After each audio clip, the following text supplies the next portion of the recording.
What's up, everybody, and welcome, as they say in the old country, to episode 8, the Ocho of the Stand Up Guys podcast. I'm once again your intrepid host, the incomparable Zach Jones, alongside the Mycroft to my Sherlock, Lester Jones. That didn't register. Hello, I'm Lester. You didn't know that Sherlock had a brother? He had a brother? Yeah, he's got an older brother named Mycroft. Everybody knows about Watson. Nobody knows about Mycroft. Exactly. Nobody knows about Mycroft. I see. Stepped in that one. And joining us as well, a man of many talents, the ninth wonder, Chocolate Thunder, eating that poon, never stopping too soon, the clit licking, never quitting. No matter how tired, no matter how hurt, forget about water, he only drinks squirt. The phenomenal AJ Singh. Hello, everyone. This is what happens when you complain. I kind of butchered it, but, I wanted to give options, I felt like something was coming down the pipeline. Better or worse than the ass-eating one? I guess better. Not quite as gross, I guess. I'll have to work on it. All right. Well, now we kind of reached a milestone today because, I was reading before we started this whole, podcasting adventure that most podcasts do not make it to episode 8. They usually die by episode 7. Ooh. So, we're in rarefied air now. Nice. We did it. We can retire now. I don't know if this is the pinnacle, but that's like the foothills or something. But it's something, yeah, it's an accomplishment. Yeah. And also, we usually do this at the end, but I kind of wanted to do it at the beginning just in case, anyone listening doesn't make it all the way to the end. What are you guys' Twitter handles? AJ, I'll have you go first. Mine is a name for this 2, the number 2. A name for this 2. And Lester? At unsolicited SUG. And you can, of course, find me at Zach Jones Live, ZachJonesLive. All right, with that out of the way, I always like to start. Do you guys have any good story from the week, or did you watch any new shows or anything like that? So this is just a little thing, a little pop from today. Excuse me.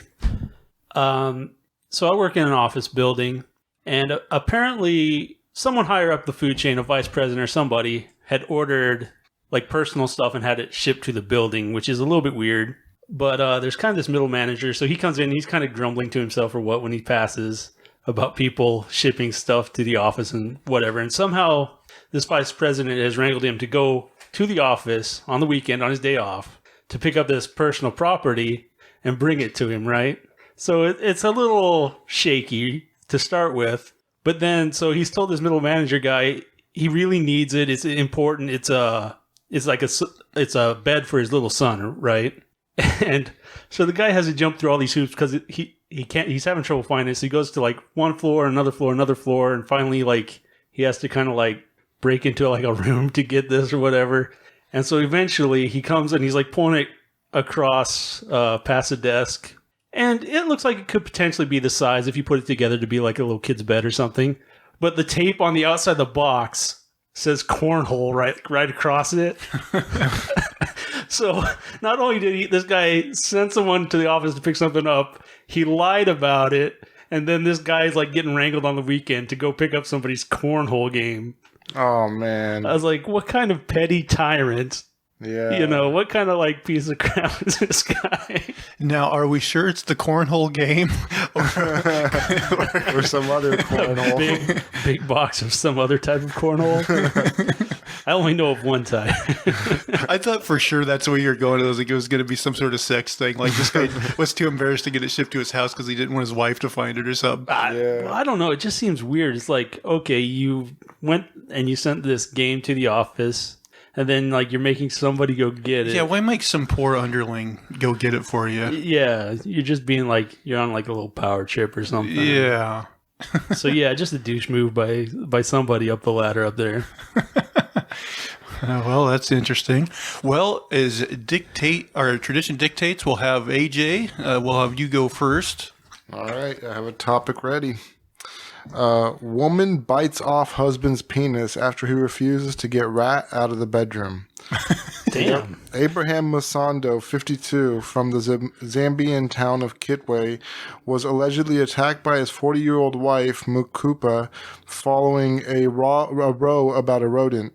She claimed the animal was pestering her and became infuriated when she came home from drinks with pals to find the rat near her bed.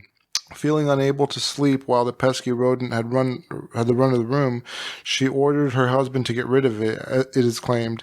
A scuffle apparently ensued when he refused, and Makupa managing to sink her teeth into his genitals, causing a major tear.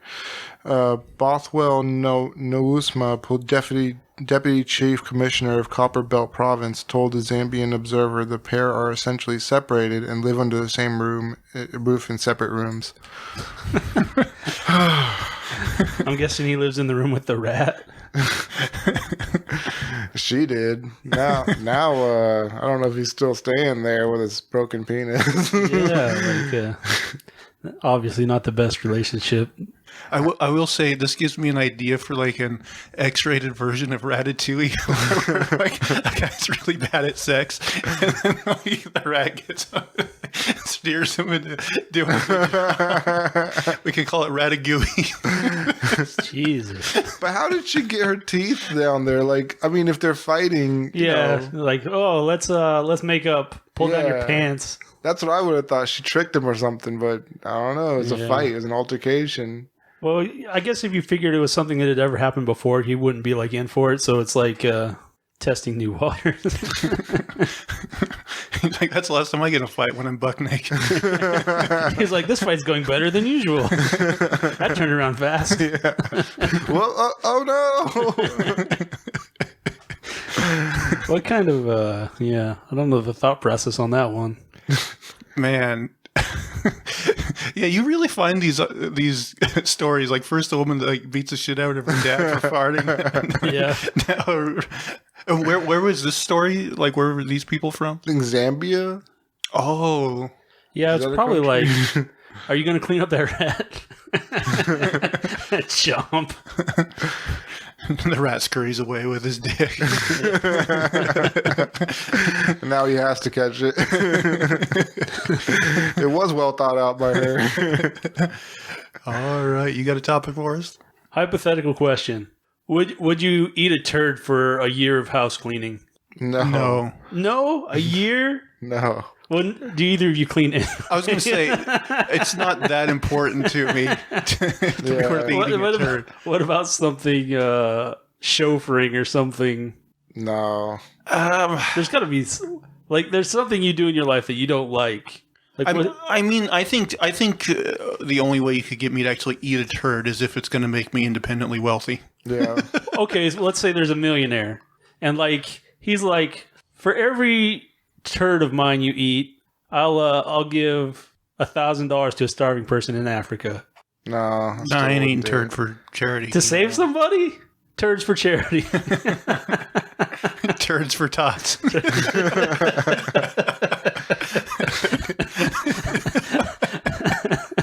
I don't know. I was just thinking I'd probably eat a turd for like a year of house cleaning. I'd be like, if it was mine, I don't know if I'd eat somebody else's.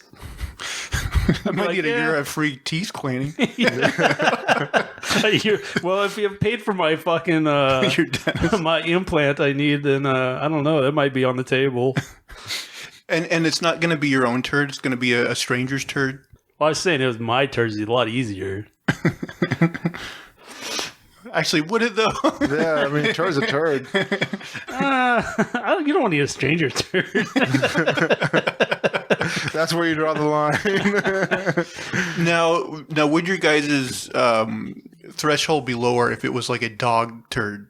Lower? Why would it be lower? Well, I mean, both are it's gross. Smaller. And also, doesn't eating dog shit, like, isn't that somewhat less disgusting in your mind of eating another human's shit? I don't know. What if it has to be, it can't be your own shit. It's either a stranger's human shit or dog shit. What if it was like a hot chick's like morning after drinking poop? Oh, that's terrible. That would just ruin hot You could chicks. just put it in a blender. You could add some sugar and some lemon. Well, you didn't tell us we could add things to the This changes everything. I mean, if it's just a regular turd, you got your salt and pepper or something. If it's mushy, you can do some things. No, what if it was, you know how like when a dog's turd gets old, it dries out and turns kind of whitish? Yeah, you get one of those old white crusty turds. Like, do you think that would be easier? Like you could mash it that'd be into a easier. powder and just kind of like mix it in and then just drink it. It probably wouldn't taste worse than like fiber or something. It'd be like a stale turd, so Yeah. it wouldn't be as fresh. You could just shotgun it, get it over with. That hypothetical might be better than mine, but we'll move on to I got more hypotheticals this week as well. I like doing these. This first one I think is pretty easy, but I wanted to still shoot it to you guys. Would you rather be born with an elephant trunk or a giraffe neck? Where's the Giraffe trunk neck. located? Yeah, that's true. In the nosal region. You could do a lot with the trunk. I know. That's what I'm thinking. Because so I would definitely take the trunk because the giraffe's head would just be a pain in the ass. You couldn't go Yeah. anywhere. It'd be it'd Can be. you imagine giving head with a trunk? That's what I'm saying. You could get Yeah. freaky with that thing, Yeah, multiple ladies. and also like they have dexterity with that. Like they have those elephants that hold a paintbrush and paint. So like it gives you like another finger or whatever to hold something. Another finger. Another finger. Plus, you can do that. You can like blow water in people's faces. That would be an upside. Yeah. You can wash your ass like you never did before. What about you? Same thing? I went with giraffe neck, but now after hearing about it, I think maybe I would go with the You're trunk. getting sold, yeah. No. Why did at first the giraffe neck appeal to you? It seems cleaner, It just seems Oh, like less of a mess. yeah, you figure a chunk, you got a little bit of upkeep there. Yeah, But you can do that thing elephants do where you stuck in a bunch of water and then you wash your back with it. Yeah. yeah, that's true. Yeah, that trunk sounds good. I'd definitely go with the trunk. Okay. Oh, this one's a little tougher. Would you rather have to shout all the time or whisper all the time? I think I'm a kind of a natural mumbler and kind of quiet, so I'll go with whispering, I guess. But then, if you're an introvert, you have to get pretty close. See, then that's where it takes because like I'm sorry if this feels intimate. I know you would never want to go to a restaurant and try to like order or there'd be a lot of things that would be a pain in the ass. But then again, like having to scream everything you Yeah. say, I think that would be worse. I think I would go the whisper route, but I don't Yeah, know. I'd What go about you? whisper. You think you go whisper too? Yeah. Yeah, it depends. I mean, you might be able to find some job to sync up with screaming. I don't know. Construction or something. Voice modulation disorder. Okay, and this next one was just too disgusting. I had to do it. And this one is apparently written by a British person. Would you rather drink a cup of your mom's period blood or your dad's sperm? Oh, Yeah, that's... This one's... There's an... Aw, you sick son of a bitch. polluting the airwaves. I think going back to the cum gum scenario from last week, I think me erring on the side of wanting to be able to say I never ate cum still take Still going with the blood. yeah, but ugh, really bad. What about you guys? Blood. You already ate a turd. That was the best part. Yeah, probably better than this. What about you? I mean, is it the same quantity? Yeah, it says cup. Oh boy! So yeah, 8 ounces. I guess the Bloody blood. Mary. Yeah. Okay, well, give it back to you. Bring us out of this hole we dug. Yeah, we did not run with that. We were just like, No, like too I knew that one. disgusting. Yeah, I knew that one was going to be a tough one, but I'm like, well, somebody wrote it. All right, this is from like a British paper, so it sounds kind of, the way they talk. Or Australian, maybe. Woman snogs her dad live on air to win £550, so that's British, leaving presenters disturbed. A father and daughter left radio presenters disturbed after going to extreme lengths to bag the cash prize in a bizarre game show. Australian radio station Kiss hosts the Kyle and Jackie show, where one of the segments features a game called Boyfriend or Daddy. The rules are simple. A female guest will bring a male companion into the studio, and the two hosts have to guess whether the man is their partner or their dad.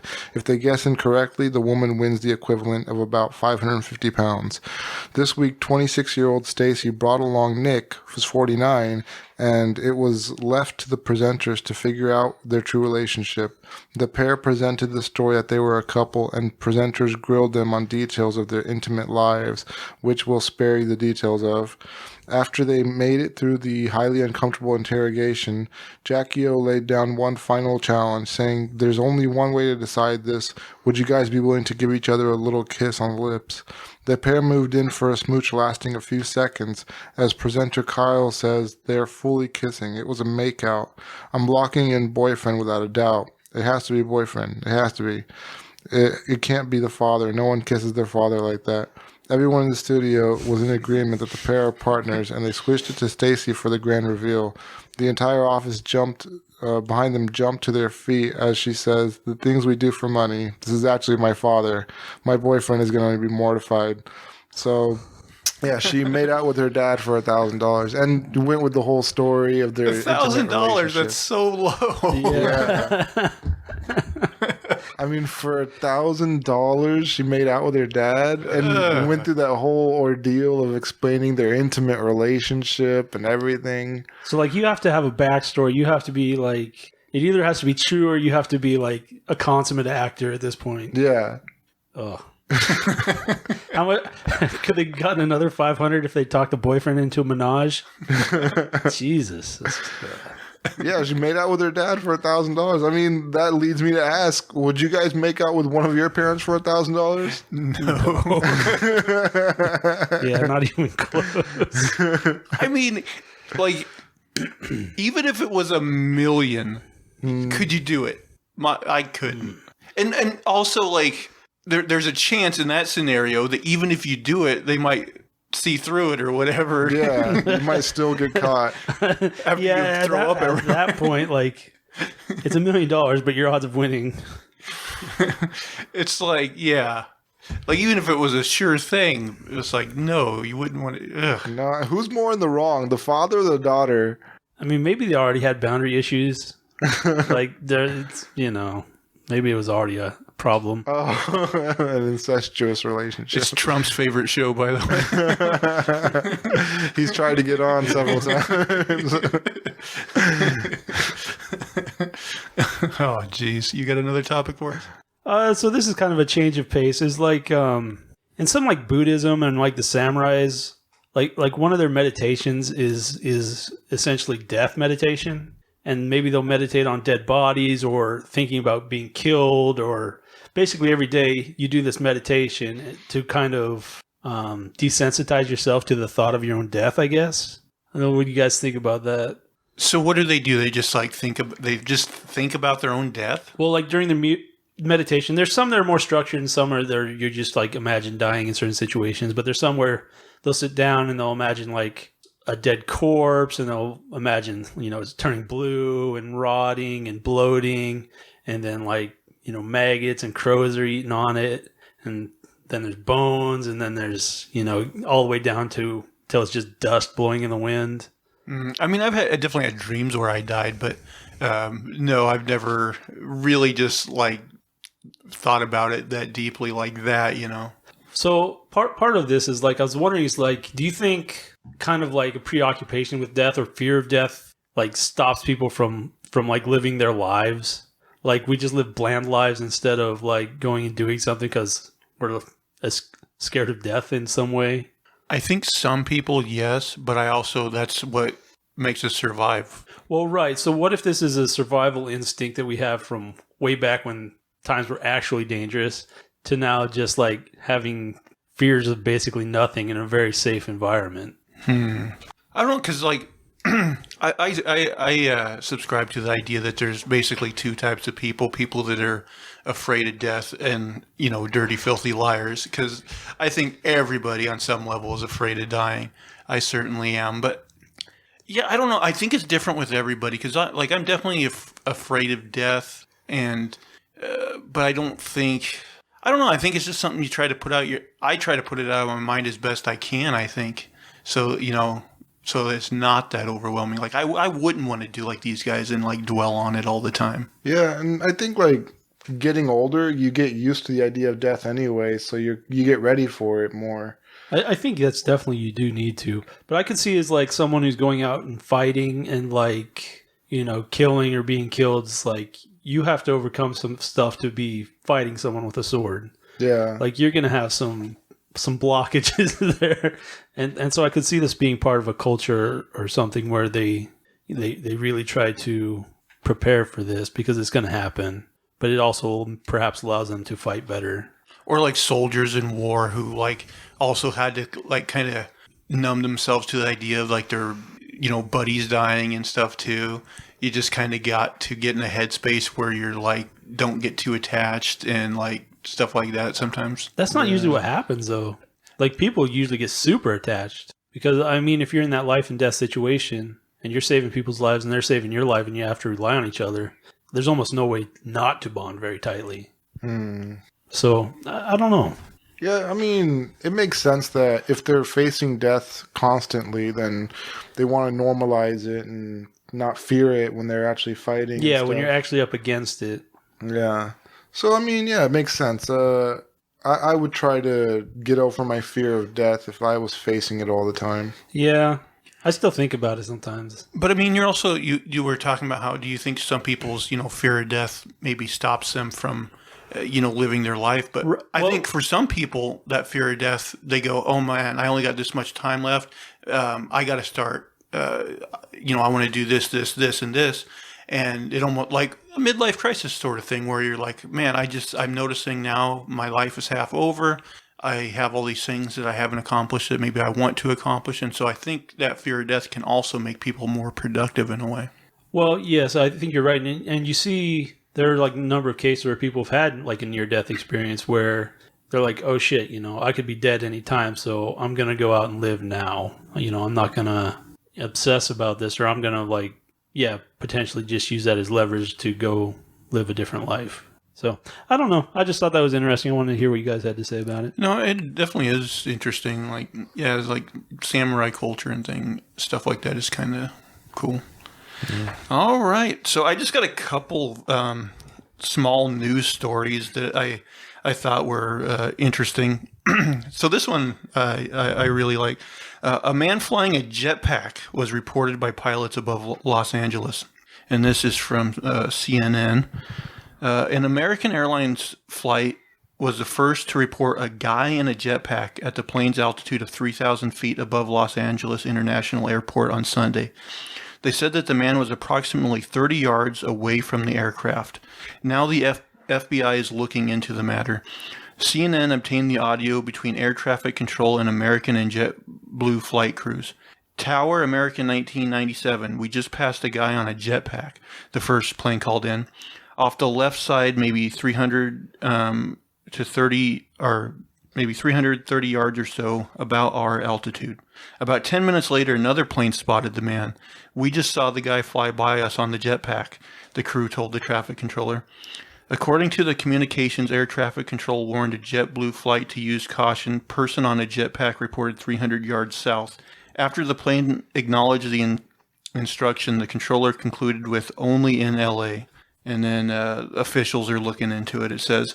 Now, the interesting thing is I don't think they've followed up on this story yet. So I was kind of expecting to we found this guy splattered on the rocks somewhere. Well, that would be the incredible fear, because I've never heard of anything like that flew for any good amount of time. Yeah. So if you're 3,000 feet up in the air, I'd be shitting my pants. Well, and the curious thing is they both reported, they said jetpack, which, I know there's a guy that basically made like a wind turbine type thing. And I think he crossed the English Channel or something with it, But both these reports said jetpack, and so I'm like, did this guy really have a jetpack? I just, but yeah, my love of the Rocketeer, I was like, I got to talk about this story. That's horrifying. I couldn't do it. I could like It would be very scary. I mean, I guess I think if I was going to do it, if I was going to risk going that high on something, like I'd just go as high as I could and then pull a chute.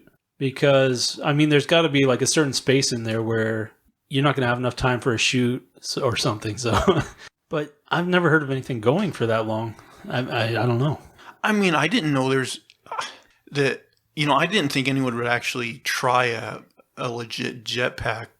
Rather than like, because I know there's those people that have like the thing they put in like a body of water and it shoots water really quick and they get off the ground a little bit that way. Yeah, but those have like huge pumps and they're sitting there probably running on gas. Exactly. And then, like I said, I know there's the guy that made like the wind turbine one that could go a certain amount of distance. I mean, I've seen people also with like the set of drones, like doing like a hover, but I don't think those stay up for very long either. I know like a long time ago they had those jetpacks that they'd run on some fuel, but they'd only run for like 30, 40 seconds or something. I'm just, because it doesn't go into detail. And I mean, I'm sure these people that witnessed this guy, I mean, it was from a distance and they couldn't get a detailed look. But I'm like, what was this guy's quote unquote jetpack? What was it really? But it's definitely like captures your imagination, Yeah. And the fact that like so far they haven't had like, to my knowledge anyway, as we're taping this, I haven't seen any sort of, follow up on it. Like, did they find this guy? It's pretty crazy. Yeah, no, it'd be interesting. That's incredible. I mean, the technology involved, I don't think it's really, understood. Yeah, that's got to be a credible piece of. I mean, you'd have to have some kind of fuel. And it seems like for this guy to even get up that high, I mean, he would definitely have to have some knowledge. It would seem like. Yeah, it's definitely a top level engineering project. And then this is another story I decided to mark too, just because it was kind of an Oregon-based story. Oregon bow hunter killed by elk after it gored him in the neck one day after he shot the animal. It says, a weekend hunting trip turned deadly this weekend for a man in western Oregon. Mark David of Hillsboro, Oregon, died this weekend, a day after he shot an elk with an archery bow. David, 66, was killed by the same large animal on Sunday, the Statesman Journal reported. David had been bow hunting on private property on Saturday outside of Tillamook, which lies about 60 miles west of Hillsboro near the coast. Though he successfully shot a 5x5 elk, he was unable to find the animal before dark and decided to wait until the next day to collect it. David returned to the property on Sunday to find the elk, and he and the property owner found the wounded animal around 9:15 a.m. Oregon State Police told the Statesman Journal the elk charged at David and gored him in the neck with its antlers when he tried to kill it with his bow. Oregon State Police did not immediately respond to the people's request for comment. The landowner attempted to help David, but he sustained fatal injuries and died. Man. I think it's fair play. Did they both die? Because that last sentence was ambiguous. Yeah. No, just the one guy. Man, it's fair play. Yeah, I mean, environmentalists love those stories, man. Yeah, I'm not against hunting, so this isn't like a hurrah, the elk got him. I just, thought it was a interesting story. I mean, it's got some nuts on that elk, man. You shoot him and like you come back the next day, he's like, "Fuck you, motherfucker." Yeah, he's like a tough son of a bitch. He's like, "I'll teach you." I saw a story not too long ago where OJ might have told me this story where like a guy, I think he wounded a tiger and like stole whatever the tiger had killed. And so the tiger traced him back like 12 or 15 miles or something crazy to where he lived. And then it just like set up shop there and waited for him to come home. And then it killed him and ate him. I was like, damn, this tiger's, he doesn't take guff, man. You ever see those like, happenstance videos like online where they like catch two animals fighting and like, ones you wouldn't necessarily expect. Like I seen a video a couple years ago that was I think it was like a donkey fighting a mountain lion and it fucking won. Wow. Yeah, I guess, I haven't seen one with a donkey. I've seen one with a zebra, but I guess like they're pretty big assholes. And if they like bite you or something, if they bite something, they just don't let go until it's dead. Zebras? Yeah, wow. I saw a video where one killed a lion. Whoa. Like, it got him like back by the neck, and it just fucking held him.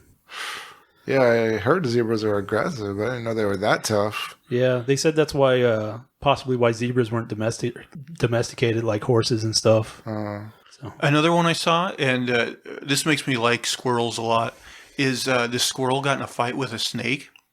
And like the snake, it got him several times. Like it was like a back and forth kind of thing. Yeah. But finally that fucking squirrel got him and just kept like chomping on him, and squirrel finally won. But like it was definitely a back and forth. Like the snake definitely got him a couple times. Yeah.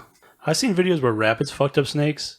I saw one where a snake was like coming along and like got his head stuck in a spider web, and the spider came down and like killed it. A spider killed a snake? Was it a venomous spider? Well, I'm sure he was venomous, yeah, but he was decent size. Wow. Oh. But yeah, when it came down and got him, man. God, I hate spiders. I know and that's snakes. that's like a horror film right there. Yeah. Snakes and spiders. Yeah, I gotta say, like, I'm not scared like of most horror films, but if they made a horror film that was really like snake centric, that could definitely like get me. Snakes on a Snakes plane. on a plane. Yeah. Yeah, I've never watched that. It's too terrifying. Flying and snakes, two of my greatest fears. You never flown? A couple times. Okay. Yeah, and I don't like it either. Yeah. Snakes are terrible. They made a arachnophobia, right? Oh yeah, I think I did see part of that when I was I've really definitely young. seen that, Yeah. yeah. That was a horrifying movie. Yeah, that's probably horrifying too. That could maybe get me too. Yeah, you don't like thinking about spiders. And have you guys ever seen like, I believe it's in Australia, like there's spiders, they hatch and like they put out a string of web that's long enough for the wind to catch them. And so then there's just like they're sailing out across the land, and you'll just get like a rain of spiders coming down on you. Oh. That's horrifying. I would never go to Australia. No, fuck Australia. Man, That was definitely horrifying. I saw a horrifying online video too out of Australia where this car was videotaping the car above it, and this fucking huge ass spider got on the back of it, and it like they had like a kind of a hatchback where like the glass can poke out, so there's a little bit of leeway there. And it's closed, but this fucking spider finds its, like, squeezes in there. And so they see this huge-ass spider infiltrate this person's car. In front of them? Yeah. Yeah, I'd be like slowing down and be like, they're going to have a crash. Yeah. But I saw that, and I was like, yeah, fuck Australia. I never want to go there. And they have poisonous spiders. Like, Yeah. they have so many different kinds of animals down there. God. Snakes, everything. Yeah. Yeah, I saw that, and I was like, that was fucking horrifying. Oh, man. That would be your worst nightmare. Imagine discovering that bad boy in your car. Oh, my God. Oh. Yeah, and especially if you were driving. Yeah. Like, I'd be off the fucking road. Yeah. Jesus. I'd be flailing about. There'd be gymnastics going on in that car. And I'd be screaming like a little bitch, too. Oh, yeah. It'd be like that Simpsons where Flanders screams. They're like, we heard a woman scream.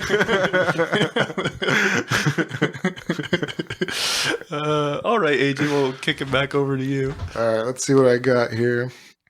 All right. Oh, here we go. Doctors pull 4-foot snake from woman's throat after it slithered in as she slept. This is just getting worse. This is like a Yeah. horror show. It seems like it'd be easier to just swallow it and be like, let it die in there. I don't know how it got all the way down there, but all right, here goes. The creature had reportedly slithered into her throat as she slept in her garden in Lavashi, a village in Dagestan, southern Russia.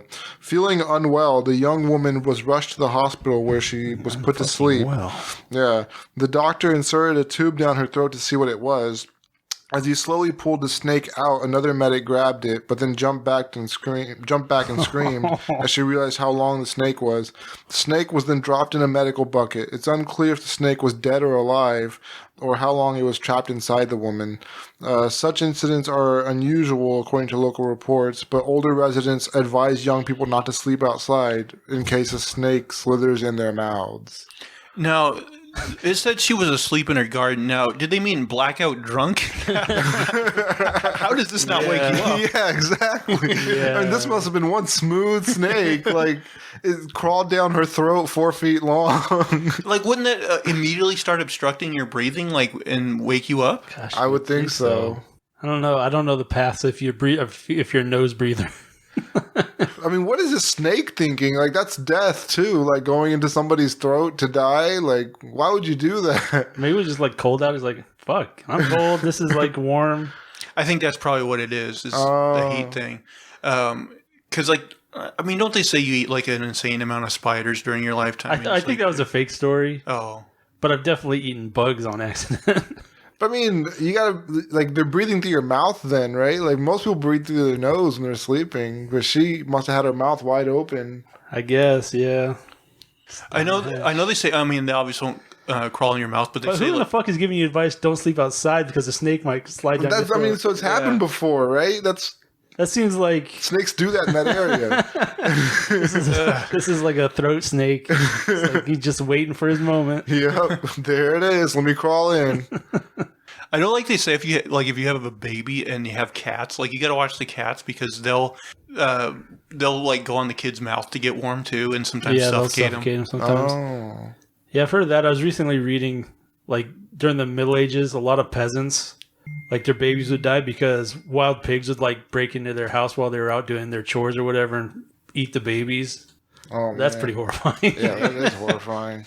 There's that scene from like one of those Hannibal Lecter movies where, like, he throws a man into like a den of pigs or something, and they eat his face off, and I think they kill him. Yeah, never trust a man who owns a pig farm.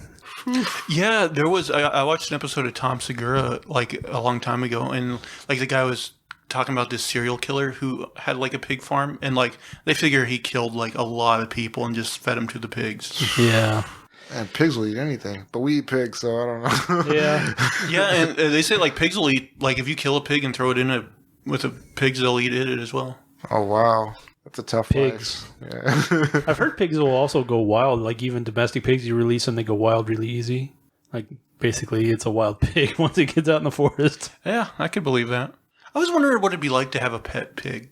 They say they're good pets. Yeah, and they say like I think they're like pretty smart and like you can train them to like be potty trained and stuff. But, like, dogs and stuff, I don't always like them when they have, like, the wiry fur. Oh, Like, I don't know if they'd be soft enough you'd want to be, like, petting on them and stuff. Mm. I don't know. Maybe. yeah, I've never gotten a chance to even pet one, so I don't know if they're smooth or they're. It seems like I have. I heard their touched them. skin is like very similar to human skin. Pig Yeah, they're used in certain experiments because of their similarity to humans. So, I don't know. Like makeup testing and stuff. I don't remember why now. I don't even know why that's in my brain. makeup on a pig. That's Yeah, what they the say. Huh? lipstick on I think it was on Lipstick maybe Mythbusters because, like, they do, like, drop tests and stuff and they'd use pigs. Oh yeah, they would use like pigs as analogs when. Yeah. It was like, basically, would this go through your body or something? Like, let's go get a pig. Yeah, pigs. All right, you got another one for us? I got some notes. Like, what would be a good one? You got like the scrawlings of a serial killer. Yeah. Yeah, it's definitely not Manifesto. organized.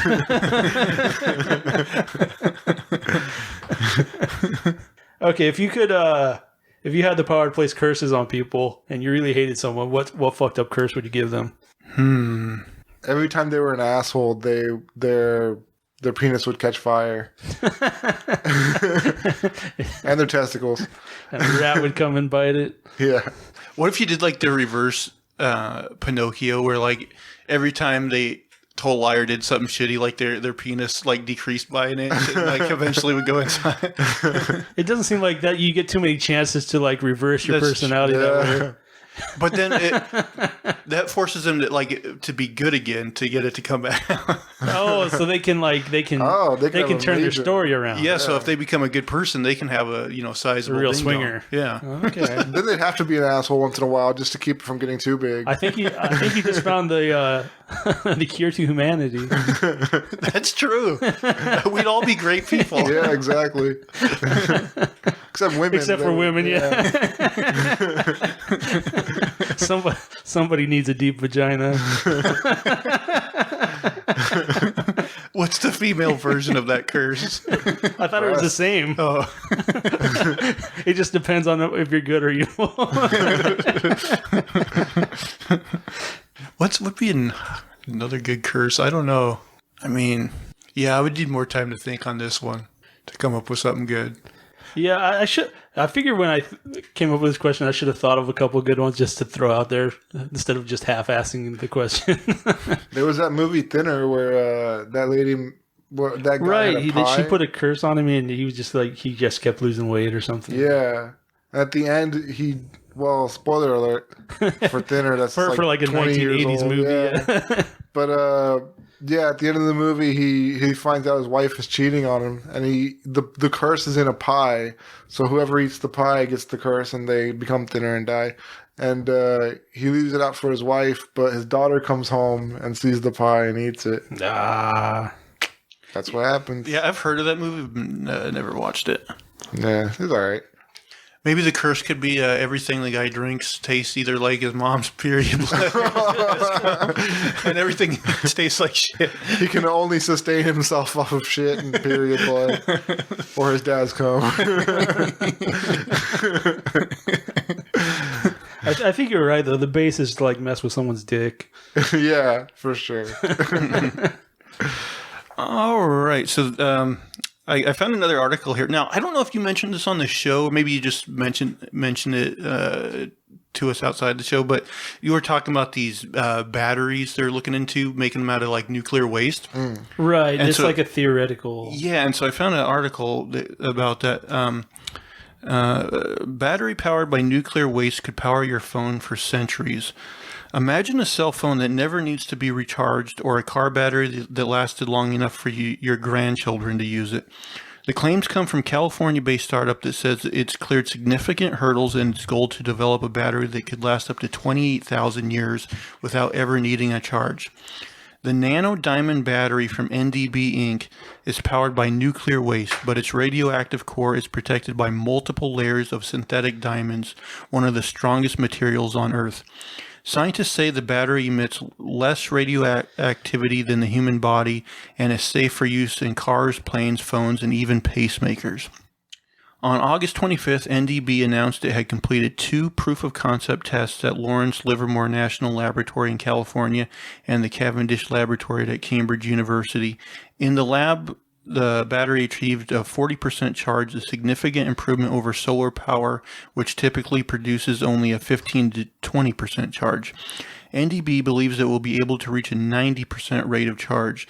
Its battery is powered by carbon-14, a radioactive isotope generated in the graphite blocks used to moderate reactions in nuclear power plants. The carbon-14 is extracted and turned into tiny carbon-14 diamonds that collect and emit a charge. They're then shielded with multiple protective layers of synthetic diamond, one of the hardest materials on Earth. The energy from the isotope is absorbed in the diamond through a process called inelastic scattering, which is used to generate electricity. Any excess charge will be stored in the secondary charge storage, NBD said, such as capacitors, supercapacitors, and secondary cells. Carbon-14 emits short-range radiation that is quickly absorbed by any solid material. It's dangerous to ingest or touch with your bare hands, but encased within a nano diamond would not leak. NDB said its battery will be able to self-charge for up to a maximum lifespan of 28,000 years. Carbon-14 has a half-life, the time it takes for its radioactivity to fade to half its initial potency of 5,730 years. So a battery built in 2016 could run on full power until year 7,746. And so, it kind of talks about how, you could basically have an iPhone battery that, charges itself like 5 times an hour. You would never have to charge it yourself. So if these guys mysteriously die, you need to research Apple. Well, that's what I was thinking, because, if these guys actually get this to work, like Apple, Duracell, all those companies are going to, lobby to get these things not be used and things like that. Well, you would think maybe in cars you're potentially more dangerous of having a crash and some kind of like leak or something, possibly. I don't know, but I don't know if it has like all these carbon diamond well, I mean, housings. Even though diamonds are very hard, they're still carbon. You can throw one, you can still burn them at not too high of a rate. I don't remember what the temperature is, but I mean, you can still burn diamond. So, I mean, a car crash could potentially be a bad place. I don't know. Now, I did read another article about this, and it was kind of talking about like one of their claims they said was maybe a little dubious because they're like at this moment,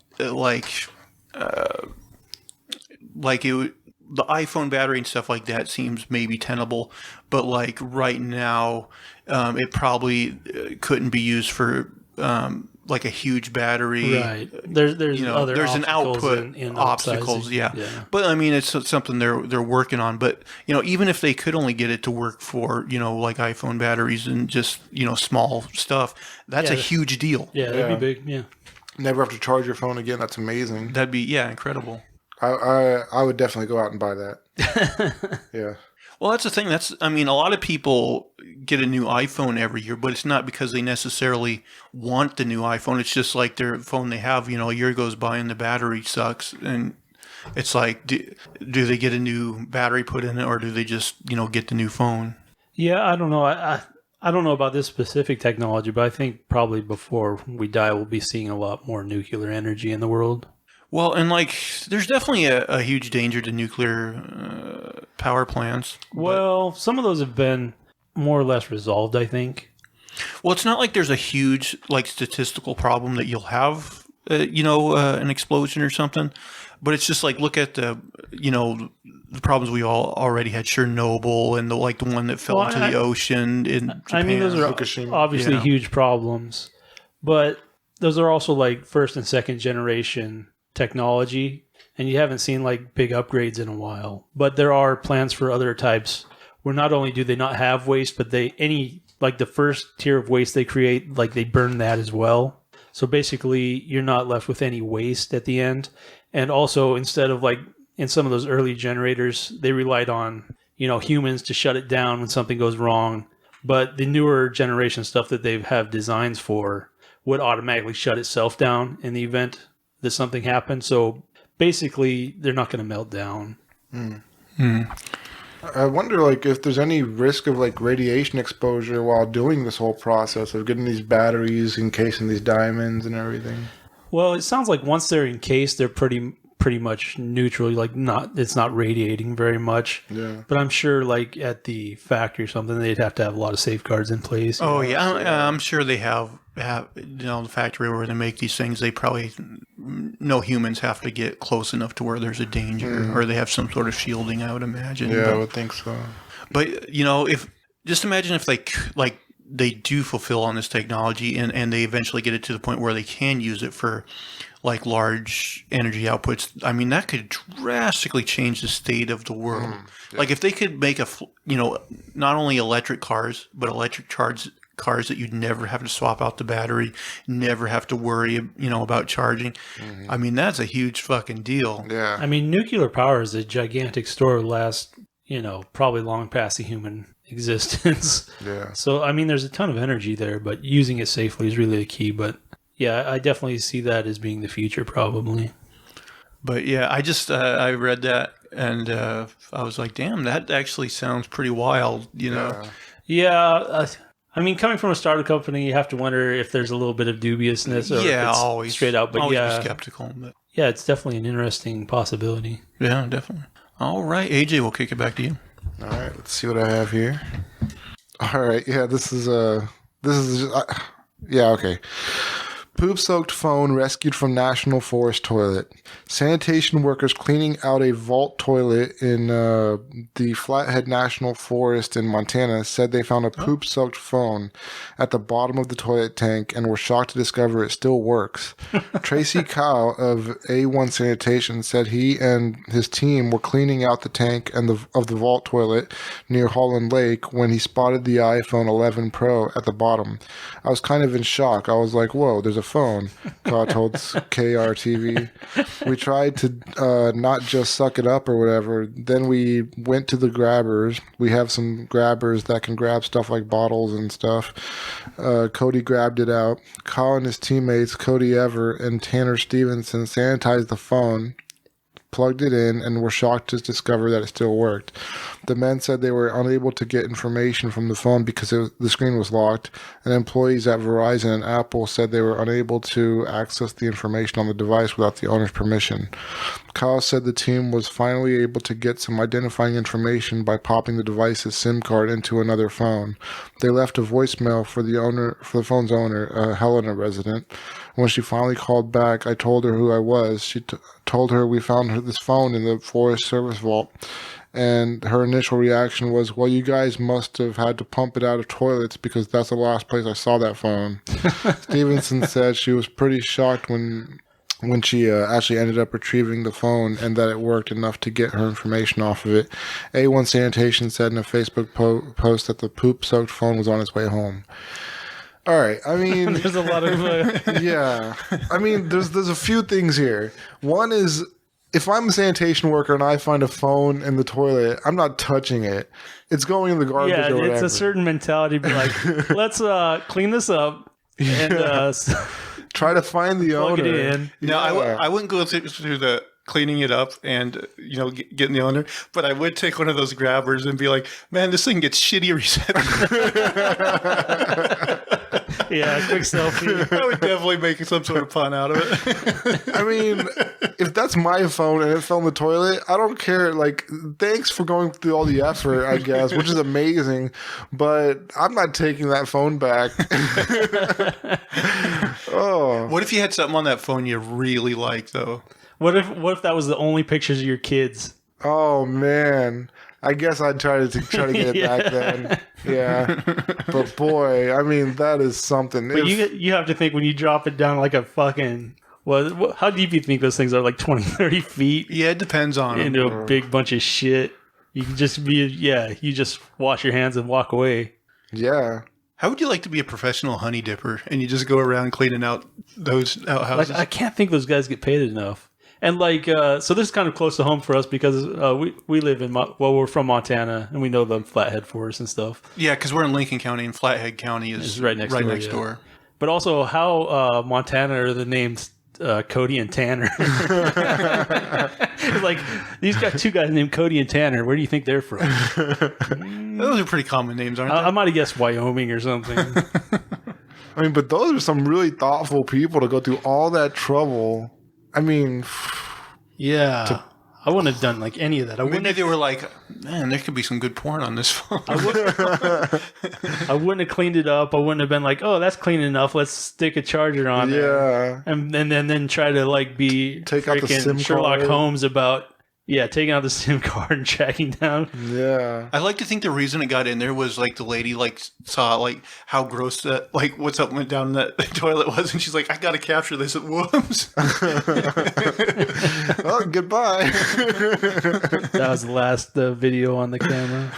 Oh man, yeah. I just couldn't do it. Man, having to use an outhouse is always bad, but especially when it's like 100 degrees out and like you go in one of those and it's just like fucking balls hot and it just smells like melted it's shit. Stank and there's those giant fucking horse flies flying around, biting all your the ass time, and all shit. the time. Oh man, I've never used an outhouse. I've used a porta potty though, so I figured. I mean, similar thing. Yeah. And some of those are really bad too. Yeah, they are. Yeah, the Forest Service ones, they basically just put a big hole in the ground and they've probably got like a metal sleeve in there or something, and then they just come pump them out once in a while. Yeah, some of them are pretty rough. you don't want to like shit in them unless it's important. the most. Yeah. I mean, yeah. you have to be down on your luck before you try. How do they pump that out? What do they bring a truck or something? Big pump trucks. Yeah. Oh, that takes all the shit and they locate it somewhere else. Yeah, they just put a hose down there, suck it up, and then pack it off, probably to like city processing, I imagine. Oh.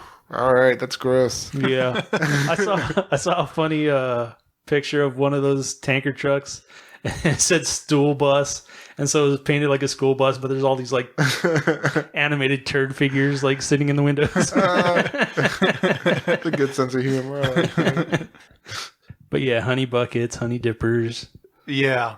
Why are they called honey dippers? I don't know. I don't know how that name started. Have you ever seen that Mad TV sketch, Honey Dipper Dan? No. I mean, I never watched a lot of Mad TV back in the day, but everybody listening, look up the Honey Dipper Dan sketch. It's the best Mad TV sketch there ever was. YouTube Honey Dipper Dan. It's great. All right. Oh, God. My turn again? Your go again, if you can look through your manifesto. So... I was thinking about like Elon's like mission to colonize Mars or whatever, and I was like, at what point do you just look around Earth and say, okay, this has gotten to a point where I think I'm just going to pack up and move to this fucking rock on the other side of the solar system? I mean, he can't make Mars livable in his lifetime. I wouldn't think so, but I mean, he's definitely got some plans in place of like putting down shelters and stuff. I mean, it seems like so much trouble to try to go to Mars when you could just live here and try to keep the environment safe. Well, that's another thing. I've like, someone was like argued that, you know, Antarctica is much more hospitable than Mars. Like, if you haven't colonized Antarctica, why are you trying to go to Mars, you know? Yeah. The dust is so fine that we can't even make spacesuits that can keep it out. Yeah, I have no idea. Well, I mean, that's a bit Bill Maher always comes back to, where he's like, why are we spending money going to Mars when we should be spending it fixing the planet we got? Which I understand what he's saying, but at the same time, I'm like, we should always be, you know, spending some money on space travel. Yeah. I do like the idea of expanding in space and learning more things and, you know, exploring. Yeah, I mean, I think there's definitely ideas and ways to do it, but yeah, probably take some time, I would think. I read an article that said that you only need 110 people to colonize Mars. I have no idea. Yeah. To get enough like genetic diversity, I mean. Yeah. I don't know. I've heard like vastly different numbers for those. Like, it's a kind of a theoretical point, like how many of a species you need to be able to propagate. But yeah, I don't know. Well, like in that movie Interstellar, don't they like take basically like a bunch of test tube babies with them, and that's like part of their plan too? Maybe, I don't remember. It's been a while since I watched it. Yeah. Because they started calling on like, what was it? It was something weird. It was like an asteroid or something. It was in the solar system, right? Or was that on the moon? Well, to start out with, they find a wormhole that's been open in space, like, I don't know, around Saturn or something random. Okay, yeah. And they go through it and takes them to another part of space, you know?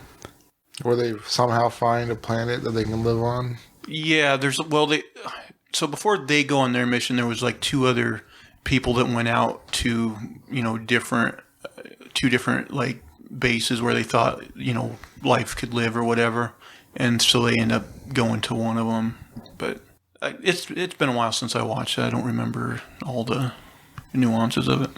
Yeah. I just remember the part where he like goes through a black hole and stuff, and I was like, no way. Yeah, I like that movie, but it does get a little obtuse, like that part of it. Yeah. Where you're like, They did a good job of tackling like relativistic time effects and stuff, though. Yeah, like that's a very extreme version they use in that movie. But yeah, Like, I was just watching that new Netflix series, Away, which, I mean, as like an emotional drama, it's okay, but they were a little shaky on some of the time stuff. Not even relativistic. It's just like they're on a spaceship between Mars and Earth, and they're just like talking on the phone. You're like, there's going to be some time delay there. Oh, you know? I see. Which they did add that later on. Like, it was kind of weird. There's just like, oh, we reached this threshold where we can't call on the phone anymore. But like, even on the moon, you've got a couple second delay. You know, it's not. Yeah, I don't know. All right. Okay, I got another topic. So, you know, of course, with the election coming up, like, there's a lot of people that just basically do nonstop speculation of, you know, this could happen, this could happen, this could happen. But one of the scenarios they're saying, you know, speculating could happen is something they call the red mirage. And so basically what they're talking about here is and I didn't know this, but apparently in every election, just statistically, more Democrats mail in their ballots than Republicans. That's just a thing. And so they speculate that this year, because of COVID, that'll be, even higher percentage. Right, because of all the dead people who are mailing in ballots. But anyway. Moving on. Yeah, moving on. So one of the things they speculate could happen is on election night itself, it could actually appear that Donald Trump wins in like a landslide. Until they count all the... Right. And then, so what they're saying is in the coming week or two, as more mail-in votes come in and things tighten up and get closer and closer, and, even maybe Joe Biden winning. But their thing is like, what happens? Because they know just personality-wise, Donald Trump, if he gets that big, looks like he wins on the first night, he's going to brag it up, and say that he won and everything. And then, he's already been, setting it up to where he's kind of attacking the mail and everything. And so, about fraud and stuff. And so, as the votes come in, he's going to tell his base, they're stealing it from us. They're stealing it from us. And then, like, if Joe Biden actually ends up winning, he's going to convince his followers that it was total mail fraud and that they stole the election. And, like, what is the chaos that could come out of that? So I was just wondering, like, what do you guys think about that scenario? Do you think it's likely? And, like, what do you think would actually happen if a scenario like that took place? I mean, I guess what's the precedent for that? Like, I haven't heard of that affecting any other election, really. Well, I guess basically the reason they speculate it is just because of the, like I said, how the Democrats usually mail in a much higher percentage of their ballots than Republicans, and kind of COVID on top of that. Probably enhancing more people doing that. But then again, I don't know. It's like I would think COVID would get, of course, we know there's Republicans that find it a hoax, but I would think there's a fair amount of Republicans, especially older, that would mail in too. So I actually don't know how likely this scenario is. I just thought it was interesting to think about, and like what would happen if it did. Yeah, I mean, I think Trump could definitely like mobilize those people who are like willing to fight. So I mean, like, there could be people in the streets with guns and saying, this election was rigged and this and that. So I mean, there's definitely those crazy people out there.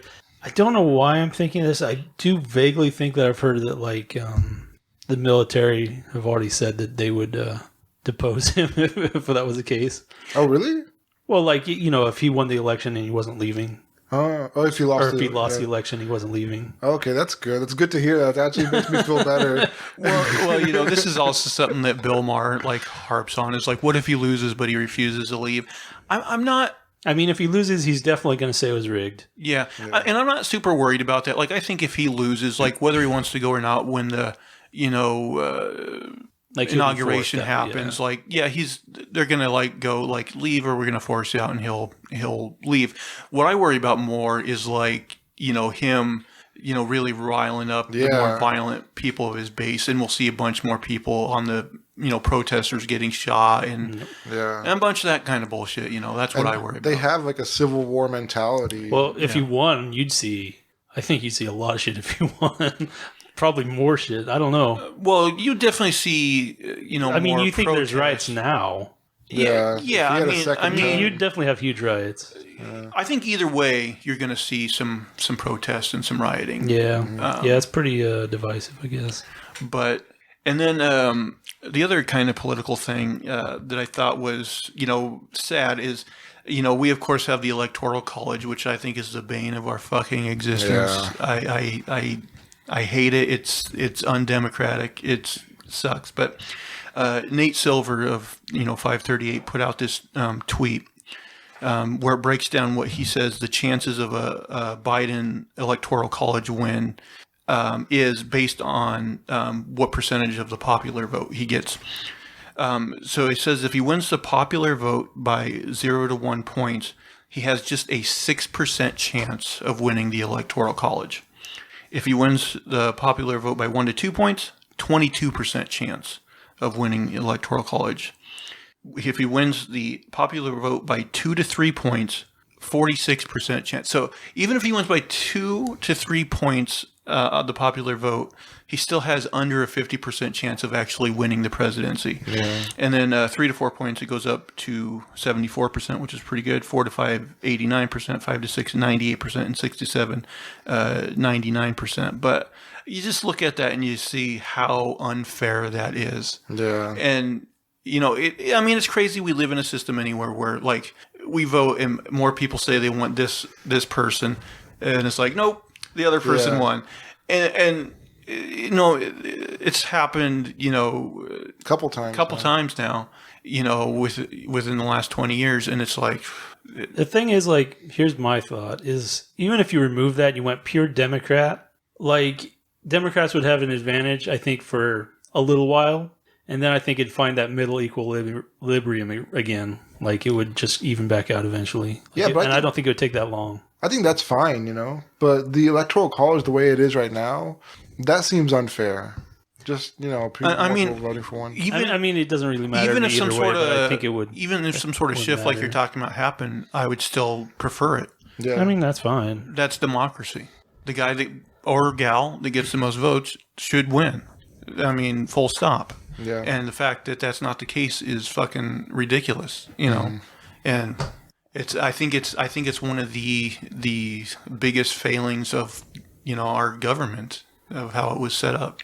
I guess personally, it just doesn't affect the big picture that much for me, I guess. How can you say it doesn't affect the big picture when now we've had, Okay, so say they remove it. Democrats definitely win this one. They'll probably win the next one. I think they would continue to win and win and win. You think so? You don't think like 8, 12 years down the road when everything is still shitty, when everything is still fucked up, people aren't just going to be like, oh, we better move to the other side. And then you'll be right down the 50-50 again. A decade, maybe. I think the most Americans, and this is why are left of center, and I don't see even if... The center will move. What do you mean? Like if Republicans have to adopt some slightly more democratic points of view to win more of the vote, that's what you're going to see. You're going to see splitting down the middle. Oh, well, I would still consider that a win. Yeah, then they change their views a little bit. Maybe, but on average, it still seems the same to me. But that would still be us as a society moving further to the left, because the right would move more to the left. Okay. I don't think people are changing that much, but yeah, it moves. Well, I don't think. Even though it's going through electoral college, there's still like a weird kind of idea that it's still in the middle. But even if, like you're saying, we get 10 or 8 to 12 years of Democrat leaders failing, it's not like ideology. We're all going to go, oh, we want somebody who's to the right of this person's positions. If anything, they would probably go with somebody who's even more progressive. I doubt it. Because, if you look at all the elections, almost always, like, the president gets 4 or 8. It's pretty rare that you go from an 8-year incumbent back into the same party. It's happened, but it doesn't happen that often. Because you get dissent, because the government essentially sucks, so at some point people are just going to be like, they're fucking it up, and they just switch. The last 2 Republican presidents, they lost the popular vote, so that would have been 4 straight Democratic presidents. Well, okay, let's say you did have that though, but then you have 12 years of things sucking, and you say, oh, well, then you still get the switch, but yeah, I think you would get a little bump, a little bit of time if you switched. It is impossible to tell, if Al Gore won, would Barack Obama still have been elected and things like that. That's actually a tough one because Barack was probably the most charismatic and just excellent speaker, and people really rallied around him. So, it's possible, but Al Gore was another half measure. He's pretty much par for the course. Yeah, it's one of those things that's really hard to tell. If one thing happened, what did this happen? It's alternate history, but yeah, I just I thought the whole concept of that whole red mirage thing and was kind of it's scary. Yeah, it's scary. All right, you guys got anything else? How much time we got into it? We're like an hour 12. I mean, I guess it's up to you guys. I mean, I have some backup things, but they can easily go into another one. So Yeah, I could save some topics for next week. We got some. let's do one more. All right. This just freaked me out. Woman who gouged out eyes while on meth receives prosthetic eyeballs. A woman who gouged out her eyes while high on methamphetamine in 2018 has been given a set of prosthetic eyeballs. Kaylee Muthart, 22, has been blind since her psychotic episode, ending with tragic results. I was excited to get them, Muthart told People. I just wanted to appear normal to the outside world. And it goes on and on. She has a 42-year-old boyfriend. He's 20 years older than her. But, they talk about how great it is that she's, got these eyes. And so she's learning Braille, and she knows how to use a stove, wash clothes, make the bed, and look after her pets. But, God, she gouged out her eyes on methamphetamines. Meth is a hell of a drug. Yeah. Yeah, they should show you that in health class. Oh, I mean, I've seen pictures of people who use meth and how they look like from 30 years old to like 80. Yeah, those faces of meth. Ugh. Yeah. Yeah. Oh, boy. You want to ruin your day, go look some of those up. Yeah. Couldn't she just wear sunglasses and people would be none the wiser? Yeah, that's true. I guess they'd be like, what a jerk wearing sunglasses inside. Yeah. I mean, whatever blind people usually do. I mean, turning blind like at 22 or 20, I guess.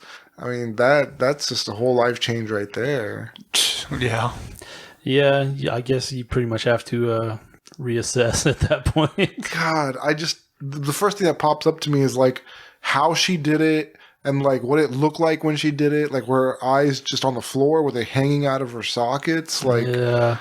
The thing is, do you do like one eye and then you're like, well, time for eye number 2? yeah, both eyes. Yeah, like what is the meth? How is it? Is it dampening her pain receptors? Because you would think, any irritation to your eye, is something that severe, especially. Yeah, it seemed like you still feel it. So I don't know. I mean, I wouldn't want to use a drug that allowed me to go that far. Yeah. Like, That's a pretty extreme That's case. an extreme one, yeah. yeah.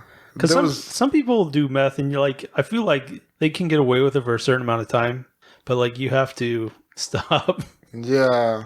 There was bath salts where I heard about this one guy who peeled off his face and fed it to his dog. Oh, jeez. They had to perform surgery on the dog to get the face back and so he could get it back surgically. What the fuck? Yeah. I mean, what kind of drugs are these? Have you guys heard of that, what the fuck was it called? Crocodile? I heard about it. Something like that, but like, basically, it's heroin and something else, but like, you take it, but then like they get like necrotic skin, so they'll just have like big chunks of like flesh that fall off the bone that just rotted and fell off. Yeah. Those pictures are terrible. I've seen that one. I mean, if you're willing to do that, then you should definitely sign up for like testing drugs and stuff, those things. Yeah. Ooh. What was the bath salts or whatever? Yeah, bath salts. Yeah, they smoke them or something.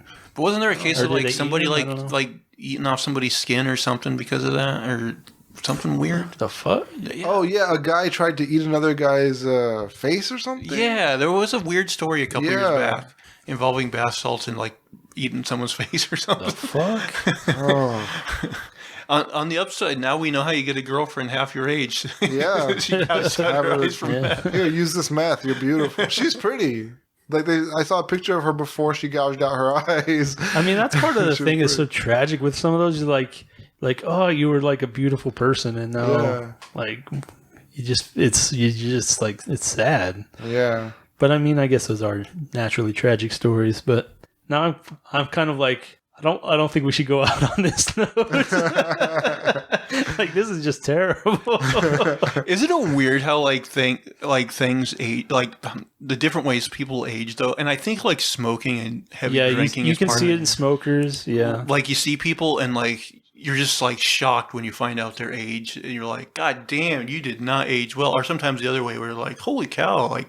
That's what's interesting. If you see someone like 60 or 80 who's still like exercises regularly, and you're like, and you see somebody who hasn't, you're like, what the fuck is going on? This is Yeah, I remember going to the gym like last year because I don't go to the gym.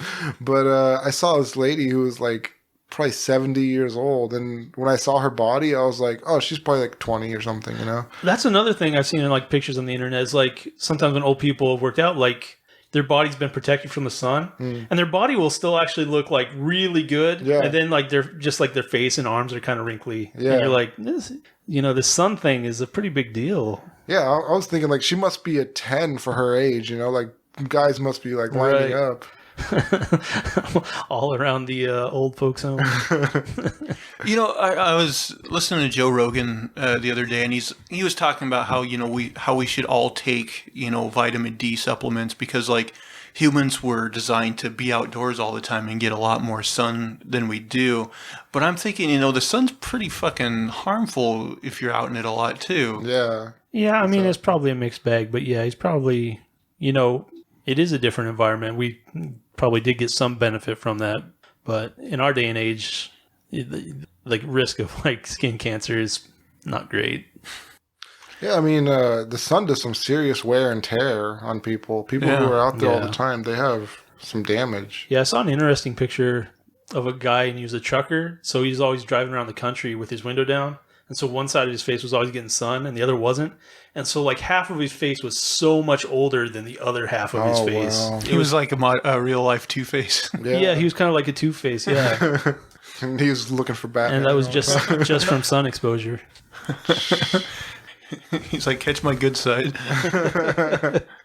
All right, Mr. Leave on a good note. You got a happy one for us to go out on? God, I don't know. We turned it around a little bit. But we have an innate ability to take what you think would be a pleasant topic and make it. Wait, a pleasant Meth. topic? Woman gouges her eyes out on meth. Well, I didn't. Well, How did we fuck this one up? Not that one. It was an uplifting story. It was about how she turned her life around. That's She's writing a book. That's true.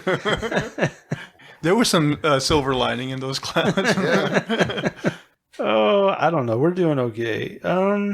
Everyone's waiting on me, and I'm just like looking at a book, like, doing nothing. Okay, here's a middle of the road topic we can finish on. All right. Best invention of our lifetime. Oh, I think iPhones. Phones? Yeah, phones are up there. I mean, I'm just going to say the internet in general. Yeah. Yeah, I mean, computing was around before we were born, but like there's been so much like in the software, and it feels like we're kind of moving almost past the age of mechanical things, and it's more software is really kind of the cutting edge, and it's just taking over everything for me. I don't know. Yeah, I definitely agree. Like even the iPhones, like the whole point is the apps that run on it. So I definitely agree. The software is Right. It's basically it's a delivery system for software, basically. Yeah, and I just think of all the things like I without the internet, I wouldn't have had as much, like I wouldn't have been able to buy like a bunch of comics and stuff off of Amazon and kind of pick up that hobby. And now because of the internet, I read most of them digitally. And like I definitely wouldn't have watched as much porn. Yeah. Oh my god, you would have paid a lot for porn. The porn was expensive. Porn was hard to get. Yeah. It's like you had to go to some like seedy ass fucking Exactly. store out in the country or something. Some creep behind the counter like watching you pick your porn, trying to give you information. That's true. That's one place where you don't want a lot of customer service. The porn store. Yeah, you go in there and they're like GameStop employees. They just won't leave you alone. Yeah. I'm just looking. Thanks. Here's the glory hole. Feel free. Can I help you find something, sir? No, just browsing. What tickles your fancy? And do you want us to tickle your fancy? Yeah. It'd be good if you had like a big like sales pitch. Well, I recommend this because Big you'll titties, come. fat pussies, blah blah blah. 9 out of 10 people come to this one, so high reviews, high marks. This is a good place to go out. You know how like Blockbuster too, they used to have like their staff pick section. I remember one in our hometown. Like we'd go and look around, and then there was just like a doorway with like a black curtain pulled across it. Yeah. And it just said adults only. Wait, we had one of those? Yeah. I do not remember that. I didn't think our town would have had one of those. It was like that little, when you come off the bridge on the right, that little shop there. Oh, yeah, that mercantile. Yeah. No, they had like a curtain room. Oh, I didn't know that. I must have been too young. I've been to shops like that too, yeah. I mean, I know like there's places where those existed, but I didn't think there was one in our town. So we had a pervert section of that. I think so, yeah. Unless I'm misremembering, which, I mean, these days it seems like it's getting more common where I'm just like make shit up about the past. You're losing your mind. It's true. You do sometimes wonder, like, am I Was this true? remembering this Yeah. right? I definitely do that too, where I'm like, wonder if like my memory of something is accurate. Yeah. Well, the one that gets me sometimes is like, mom has a memory of something, she says it, and I'm like, that's not right. Crystal has done that to me many times, where she's like tells this story, and I'm like, no, it did not happen that way. She remembers a lot of people I don't remember. Oh yeah, I'll tell you. I mean, like even with criminal cases, like people's memories like Or turn to shit. Yeah. Yeah. And the thing is, like, you start telling yourself a story, and then it becomes more true to you, and like, it's just that's the truth to you then, and yeah.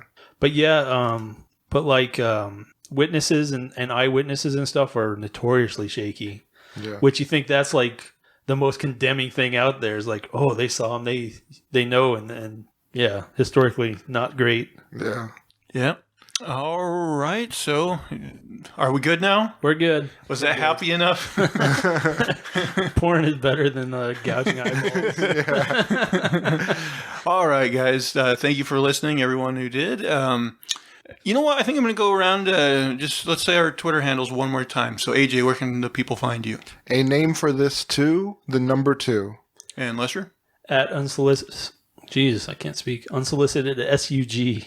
And mine is at Zach Jones Live. Zach spelled Z-A-C-H. And make sure, if you guys will, make sure to like, subscribe, comment, all that good stuff. Leave us a positive review. And for anyone listening on podcast feeds, we are uploading the audio version to YouTube if you want to listen that way. But until next week, I think that will do it for us. Bye. Have a good one. Take care, guys.